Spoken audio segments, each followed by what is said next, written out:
नमस्कार दोस्तों, मैं आप सभी का चिर परिचित दोस्त उपस्थित हूं दोस्तों आप सभी की सेवा में कुछ महत्वपूर्ण जानकारियों को लेकर के। जी हाँ, तुलसी जी के संबंध में आज की हमारी जानकारी है। तुलसी जी वृक्ष ही नहीं हैं बल्कि साक्षात राधा जी का अवतार हैं। जो स्त्री तुलसी जी की पूजा करती है उसका सौभाग्य अखंड रहता है। इसके साथ साथ ही अगर आप साइंटिफिक रीजन पर जाएंगे तो तुलसी जी का पौधा जो है वो दिन रात ऑक्सीजन देने वाला होता है।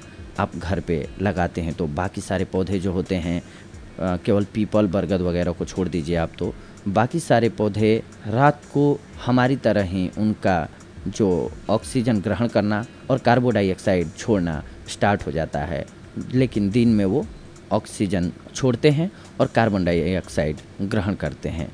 लेकिन तुलसी जी का ऐसा पौधा है जो दिन और रात दोनों टाइम आपको ऑक्सीजन देता है।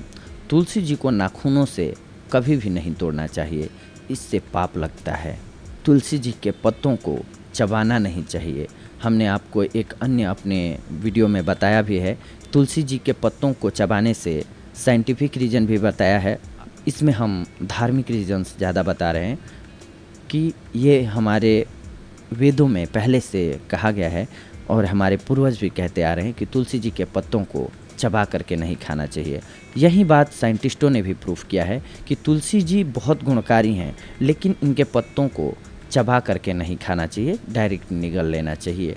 क्यों? क्योंकि इनमें इनके ऊपर, इन पत्तों के ऊपर ऐसे रसायन पाए जाते हैं जो आप दांतों को चबाते हैं तो लॉस करते हैं। ये आपके दांत टूट सकते हैं, कमज़ोर हो जाते हैं इसकी वजह से, इसलिए इन्हें डायरेक्ट निगलना चाहिए।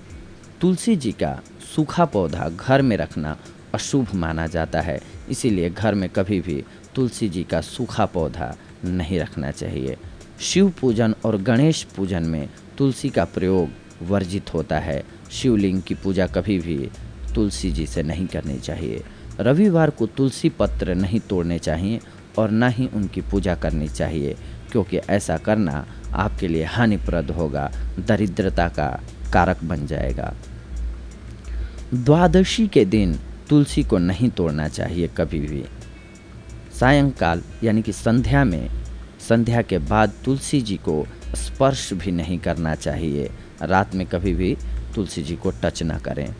सायंकाल के बाद तुलसी जी लीला करने जाती हैं, इसीलिए तुलसी जी से जुड़ी हुई ये जानकारियाँ थी। वैसे तो हमने एक अपना साइंटिफिक एपिसोड आप सभी के लिए पहले दिया था दोस्तों, जिसमें कि तुलसी जी के फ़ायदों के बारे में हमने आपको वाकिफ़ कराया था कि इनके काढ़े से या इनकी पत्तियों से, इनके फल से, इनकी टहनी से आप किन किन रोगों को दूर भगा सकते हैं।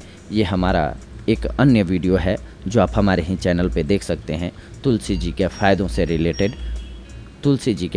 रिलेटेड। तो ये रहा आज का हमारा वॉइस ओवर आप सभी के लिए। अगली बार हम आप सभी से जुड़ेंगे कुछ और महत्वपूर्ण जानकारियों को लेकर के। तब तक के लिए धन्यवाद, नमस्कार।